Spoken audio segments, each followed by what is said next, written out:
بردام دلوان أفرو بهالكفنا روجبنا بغنبري ما اللهم صل على سيدنا محمد روجاكي خير وبركاته إن شاء الله بما همي كردا همي بسلمانا أفرو از فرا بما كي سايق تاكسي كي دويكي تاكسي خب كما ببرانبر بو سرخاطرة روجبنا بغنبري ما الحمد لله شكر حتى أفا ساعتها شي سبيلي أزيدار كتير سرفا شارع ما و از نفر گهینیم ببرانبر حتی نگه تقریبا 12-13 نفر من گاندین داخلی دوی که ببرانبر پیش بینی که انشالله حتی ایواری خود 30-40 نفر داد هندی گرک بید بومن چطره یعنی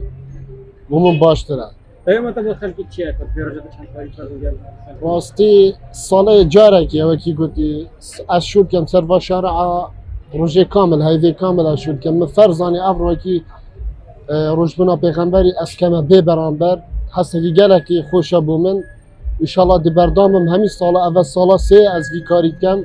انشالله که خود عمری دادم من از دهشتای بردامم بویشید افريقيا بتاعك مثلا فرق تشبيش نفر يعني تربينا كم تبنا كده صاي خود طبعا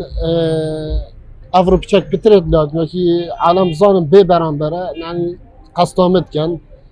و یه گل مسیار بیات خاری سناب کلی سناب خدا اینا خاری تا کلی سناب من اینا خاری گدم دست خوشیات کن یه با من دعا کلی اسم من همی آمد تو ساعت چندی شویدی ببینید منا دانای دروش ببرم بر افرو صبح جی ببرم بر داخلی دوکه بجا خلک همات بین جدید و تن قصدامت کن بیشتر برای ما به فلان جی نفر گل مسیار بوی مثلا اشپشه و اشپشته ندید یا برای اینا داره داد تمام میگه برای از ببرم بر گفت چا ببرم بر میگه حال مثلا اوسای گفت از گلک من بری نکشی عائله که ایزی گل مسیار بون خلک شاریا بجال سینگی دست خود ببینن که راست یا گفت ما باشوره میگه برای گفت چند میگه ببرم بر صح کردم من گفت بچی ببرم بر